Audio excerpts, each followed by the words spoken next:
اللهم صل على محمد طب القلوب ودوائها وعافية الأجساد وشفائها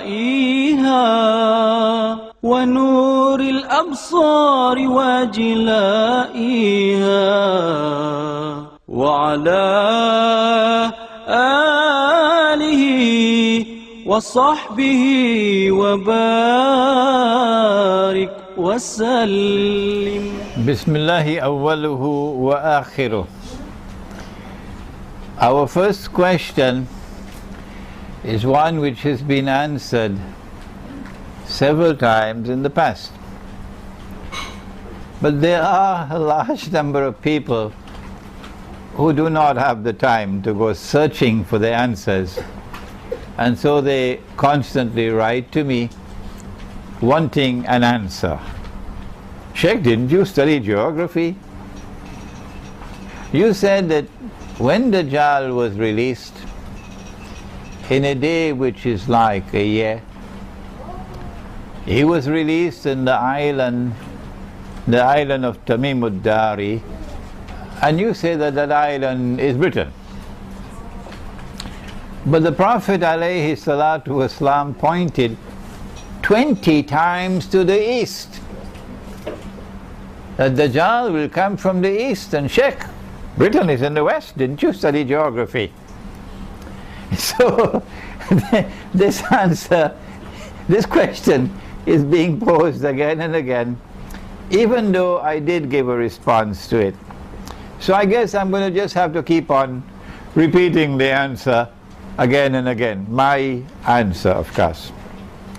But let me say one more time, I don't know how many times I must say it, that whenever I give an opinion, whenever I express my view, whenever I interpret,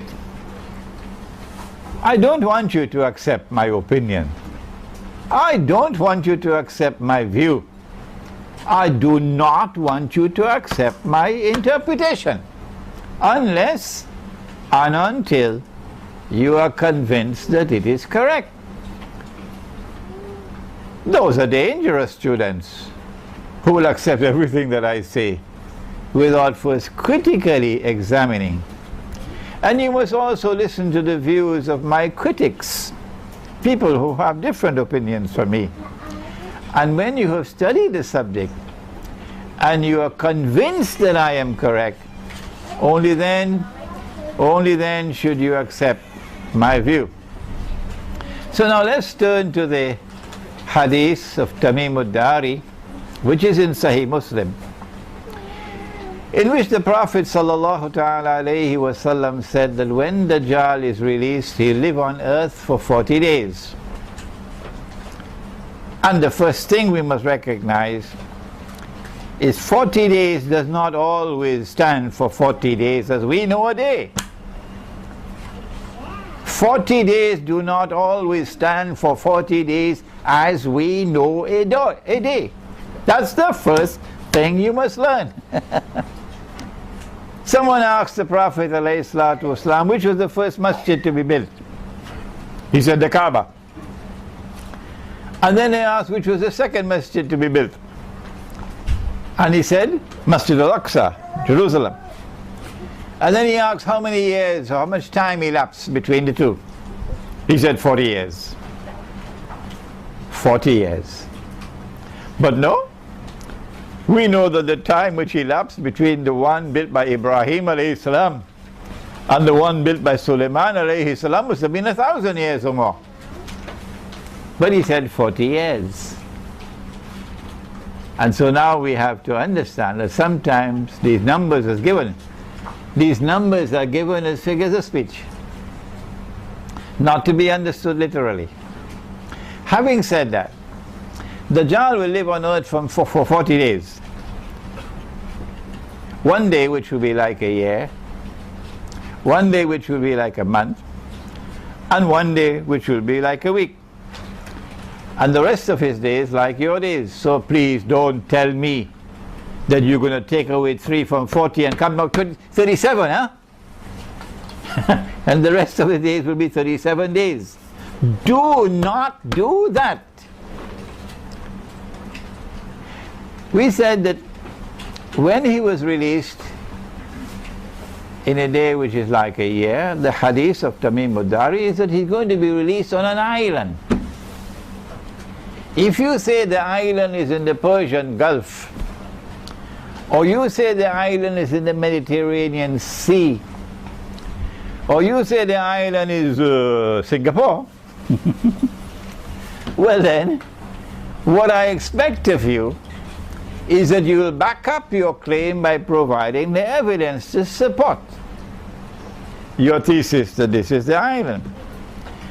I have offered my opinion that the island is Britain, and I have provided substantial evidence to support my claim that the island is Britain. But this is the release of Dajjal. Dajjal is in chains, and the chains are removed, so he is released. And I say that he was released in the lifetime of the Prophet ﷺ. Otherwise, how could the Prophet ﷺ said that it is possible that Ibn Sayyad is Dajjal? How is it possible that the Prophet ﷺ could say that perhaps Ibn Sayyad, a Jewish boy in Medina, is Dajjal? Huh? He didn't say he is Dajjal. He did not say that. He said if he is Dajjal, then, and if he is not, then. So it's possible. The only way he can say that it is possible is if Dajjal is no longer in his chains. He has now been released. But the hadith also speak about the khuruj of Dajjal. And the khuruj is something else. The khuruj of Dajjal will take place after a certain number of events have taken place. For example, the hadith of Sahih Muslim, that there will first be the Umran of Baytul Maqdis, Jerusalem flourishing, or Baytul Maqdis flourishing, or Al-Quds flourishing, whichever name you want, meaning center stage in the world. And at that time, Yathrib or Medina is in a state of desolation, kharab. And then comes the next, and that is the khuruj of the Malhama, the Great War. And today we are at that point in time where Jerusalem is flourishing, Medina is a backwater, is a desolation, and now we are waiting for the Great War to start. That's where we are now. But the khuruj of the Malhama is going to lead to the Fathul Constantiniya. That Constantinople is going to be conquered after the Great War. So that is an event which is to come. And then after the Fathul Constantiniya, only then do you have the khuruj of Dajjal. So don't mix up the two. The khuruj of Dajjal is when he appears in human form. And at that time you'll see him as a Jew, and as a young man, and powerfully built, and curly hair. And I used to always think that this is curly hair, until a student of mine came from Egypt. And he pointed out to me, no, there's something in the Torah about wearing the curls at the side. And that is what the Prophet is talking about, the curls that the Orthodox Jews wear at the side of the face. That is the curls that Dajjal will have. Curly hair. And so it is when Dajjal khuruj comes, at that time he's going to come from the east. 20 times the Prophet pointed in the direction of the east. But his release and his khuruj are two different events. This one is Britain and that one is the east. And yes, Imran Hussein did study a little bit of geography in school. So I hope we have explained that subject. Our next question pertains to the hadith about the river Euphrates, that the Prophet said, alayhi salatu wasalam, that the river Euphrates will uncover a mountain of gold, and that people will fight over that gold, and that 99 out of every 100 would be killed, and everyone will be saying, I hope I will be the one who will survive. But the Muslims must not touch that gold. And I have lectured on the subject and offered an opinion. And my opinion is that this is not to be understood literally. No. That we don't have to wait until the river dries up, and then from underneath the river will emerge a mountain of the metal. No. I'm saying that what is lying underneath the river in that entire basin is oil. And while there's oil in the North Sea, you don't have to remind me of that.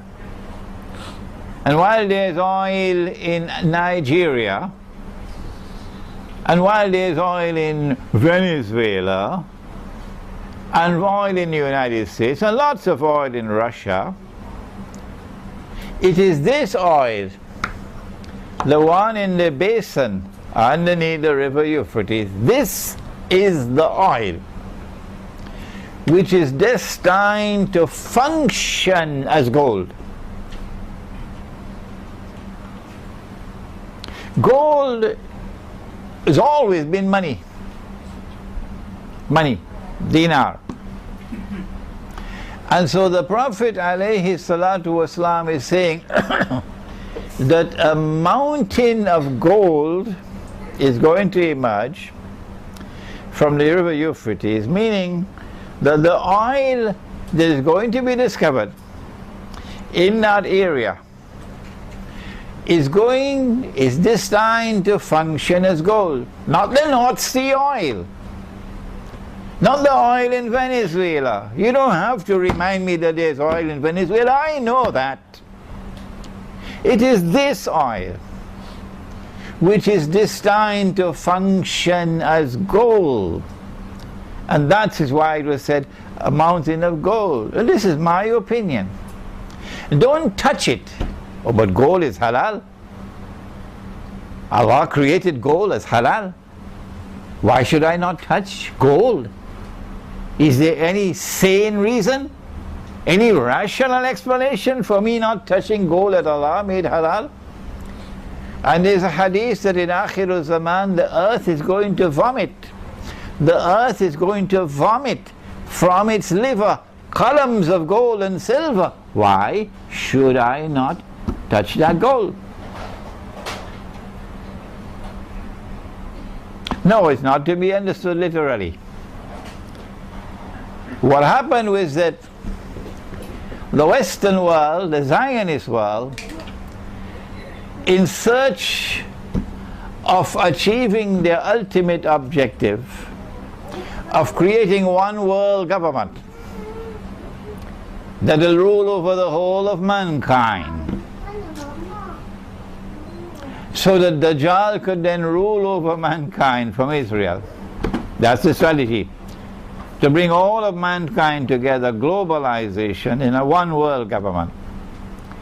Decided about 100 years ago or more on a strategy involving money to bring all of mankind together through money into one world government.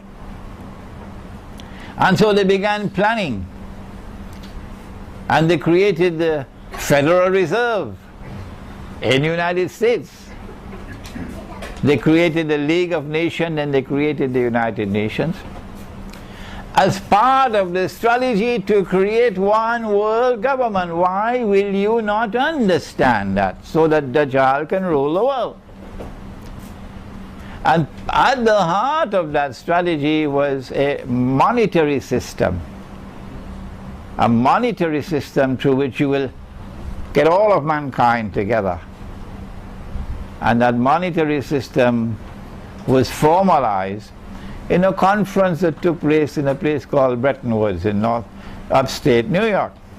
And they brought the paper money into being, backed by gold, only the US dollar. Only the US dollar, backed by gold. And all the rest of the paper money in the world having no backing by gold. And even the US dollar is redeemable at $35 an ounce, but only governments can bring their dollars to Uncle Sam to have it redeemed into gold at $35 an ounce. But that was only window dressing. That was only dust in our eyes. And in 1971, I believe it was France that brought the money to ask the US dollar, the US government, to give us the gold. And the US government knew the game was up. It was a game of deception. The paper was bogus, it's fraudulent, it's haram. How many times must I say that? When will the scholars of Islam wake up and study the subject? If you study the subject, it's so easy to understand that the paper money that they brought to us was bogus, was fraudulent, was utterly haram. Why is it so difficult for them to understand it? But no, don't listen to Imran Hussein. No. In 1971, the United States had to renege on its obligations under Bretton Woods. So no, we're not going to redeem dollars for gold. And so now the US dollar could collapse. From the time there's any knock to the system and confidence is beginning to wane, the US dollar will lose value. So they had to think of something quick. And this is what they did. 1973 war between the Arabs and Israel. And there's quite some evidence of Zionist involvement in that war.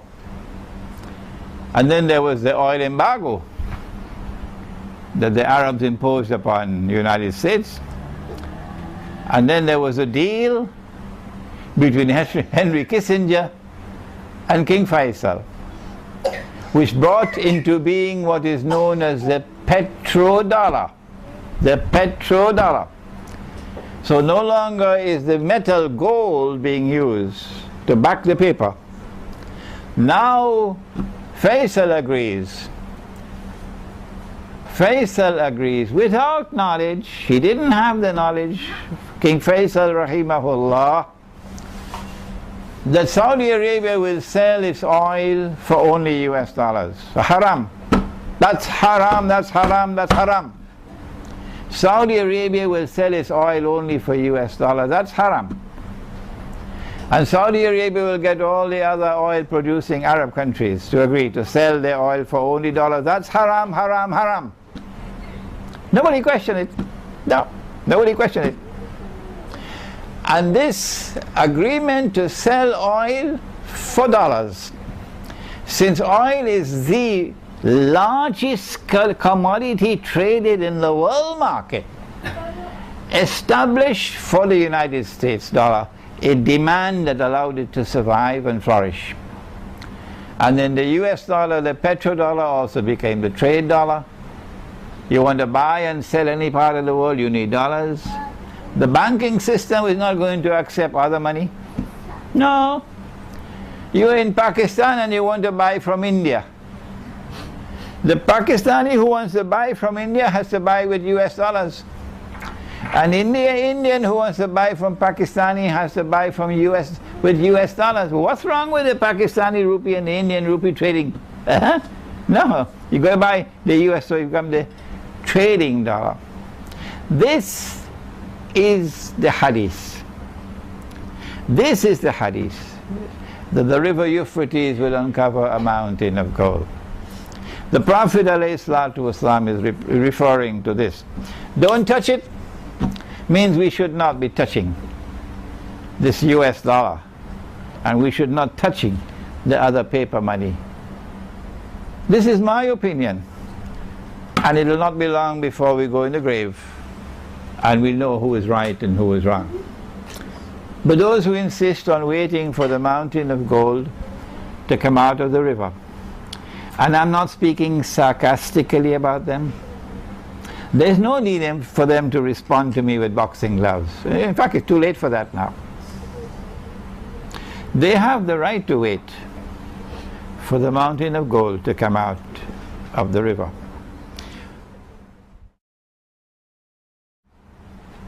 The Prophet ﷺ prophesied that you will make an alliance with Rome in Akhir Zaman. But the hadith also speaks about war with Rome, and that they'll attack you under 80 flags and 1/3 of the army will run away and Allah will never forgive them, and 1/3 of the army would be killed and they'll be shuhada, the best shuhada, and the last 1/3 will be victorious against Rome.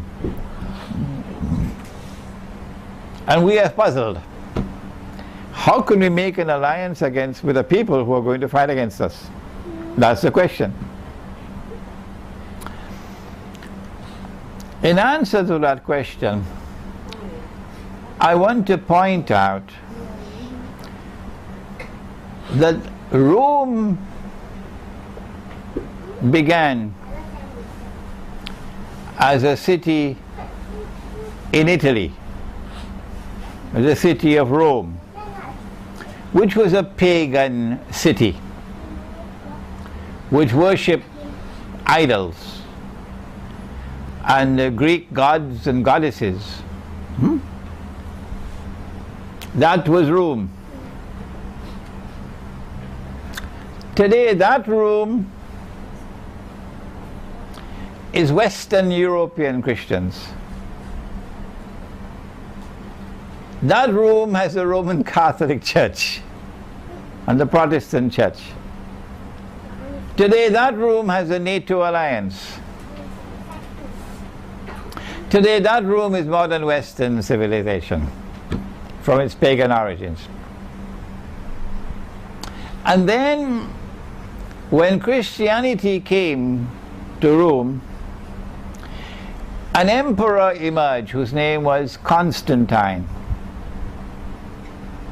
And he took Rome out of Rome and established the city that came to be known as Constantinople. And this became the second Rome. This second Rome was otherwise known as the Byzantine Empire. And it was in rivalry with the Persian Empire. And when the Quran declared Ghulibatir Rum, the Quran was referring to this second Rome, not the first, the second one, which had been defeated by Persia. But the tables will soon turn, says the Quran, in a few years, bid'ah sinin. And the Byzantine Empire will defeat the Persians, and that's what happened. So when the Quran used the word Rome, it was referring to Rome number 2, or Byzantium. And when the Ottoman Sultan Muhammad Fatih conquered Constantinople in 1456, I believe, almost 600 years ago. Then Rome left Constantinople, and Rome is now located in Russia. It is not for us Muslims to decide where Rome is today. How foolish of us. it is they, the Orthodox Christians, the Eastern Orthodox Christians, they are the ones who have to answer the question, where is Rome today? Not us. And their answer, and the Patriarch says, it is Moscow. And so we have three rooms. The first room, which today has NATO and Western civilization, and is waging war on Islam on Israel's behalf. And we have the second room, which was Byzantium, and we have the third room, which is now in Moscow. And the Prophet ﷺ speaks about an alliance with Rome. My opinion is, he's not talking about NATO. No, he cannot be talking about NATO and the West, and the United States and Britain and France and so on. What nonsense! Because Western civilization has an alliance of Christians with Jews. And in the Quran, in Surah Al-Ma'idah, Allah prohibits us from an alliance with such Christians and such Jews who are allies of each other. بَعْدُهُمْ أَوْلِيَاءُ بَعْضٍ. So the alliance with Rome could not be NATO or Rome number one. The alliance with Rome cannot be number two, because number two is gone. It's gone. Istanbul is now a Muslim city. The alliance with Rome, in my opinion, has to be number three, Moscow and Eastern Europe. And I want to suggest to you that the attack from Rome is not from Russia. And that attack is coming, and it is from NATO. And they'll come with under 80 flags. It's the alliance with which they have attacked Afghanistan. And they're now preparing to attack Syria, and to attack Iran, and to attack Pakistan, and to attack Egypt. And Russia is not preparing to launch those wars, that malhama. It is NATO which is preparing to launch that malhama under 80 flags. And so there is no conflict here, that the alliance with Rome is an alliance with the same people who are going to be attacking us under 80 flags. No, I believe there is a confusion here, and these are two different Romes. It's Rome number one, which is today NATO, and Rome number three, which is Byzantium. We don't have any more time for any more questions, so let's take a little break, and then we will invite you to ask your questions.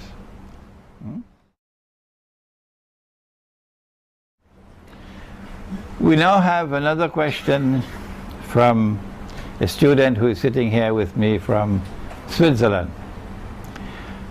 And he questions the hadith about an army which will come from Khurasan, which will have its black flags, and that army will conquer every territory in a straight line until it reaches Alia. Alia is the Roman name for Jerusalem. Baytul Maqdis is the Arabic name for Jerusalem. There are some who hold the view that this hadith is a weak or daif hadith. But it will be very interesting if someone will do a research work on all the hadiths which are considered to be daif, to examine to what extent do these hadiths which are considered to be daif are in harmony with the Quran, and are in harmony with the body of other hadiths on the subject. Okay? When we look at Khurasan,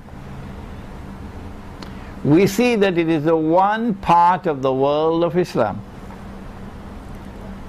which has never been conquered by the West. Never. Modern Western civilization tried to conquer Afghanistan, but failed.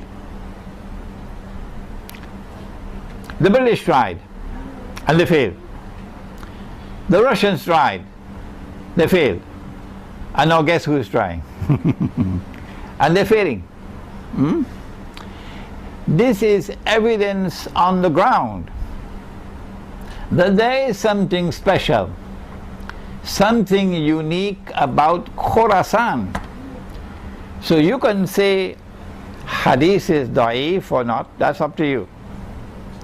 The fact is that the evidence on the ground is compelling that this is the one part of the world of Islam which has not as yet been colonized, cannot be colonized, and is unafraid to resist oppression.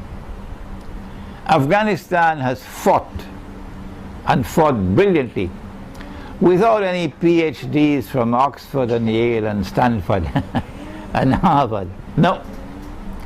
Afghanistan has fought and fought brilliantly. Thank God without any banks. Had there been banking system in Afghanistan, they would have been enslaved already. The Afghans don't wear black ties and black suits. No. The Afghans don't shave their beards. No. You don't see Afghan women in bikinis. No. Afghanistan has not become a copycat of the modern West. And so it is quite possible that this hadith is going to be fulfilled one day, although some say daif, and that an army is going to come out of Afghanistan because the evidence is compelling. The mightiest military force in the world today is NATO. And NATO has had 10 years with Afghanistan, the poorest country in the world. And NATO has not as yet succeeded in subduing Afghanistan. The Afghans are still fighting. And so I say the evidence is compelling, daif or no daif, that an army is already fighting in Afghanistan and in Khurasan, and that army is destined to liberate Jerusalem. And I believe that event is not too far from now. Perhaps another 20, 25 years. But before I end, the Prophet ﷺ said that it is only at that time when those who have faith in their hearts long for death. There's nothing dearer to me in the world than to die, because the conditions in the world are so horrible that they long to leave this world. It is only at that time that the khuruj of Dajjal will take place. Only at that time. And so we have a lot of oppression staring us in years to come. And those who are showing the best possible evidence of courage in standing up and fighting back are the people of Khurasan. Next question.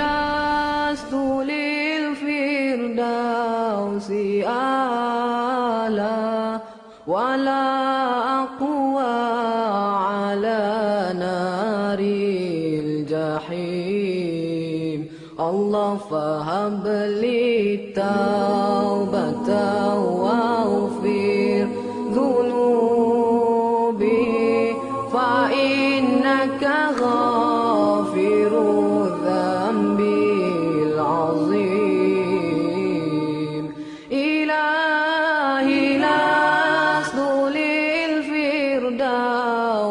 أعلى ولا أقوى على نار الجحيم الله فهب لي توبة واغفر ذنوبي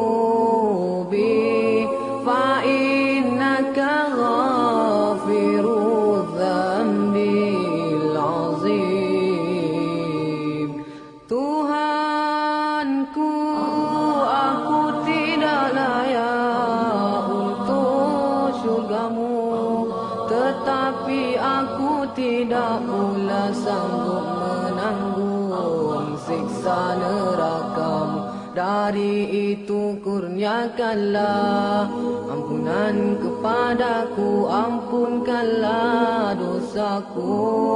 Sesungguhnya Engkaulah pengampun dosa-dosa besar. Tuhanku, aku tidak layak untuk syurgamu, tetapi aku tidak pula sanggup menanggung siksa nerakamu. Dari itu kurniakanlah ampunan kepadaku, ampunkanlah dosaku. Sesungguhnya Engkaulah pengampun dosa-dosa besar. Ilahi lastulil firdausi a'la wala aqwa ala naril jahim. Allah fahabli tawbatan waghfir dhunubi fa innaka ghafiru dhanbil azim. Ilahi lastu lil firdausi a'la wala aqwa ala naril jahim. Allah fahabli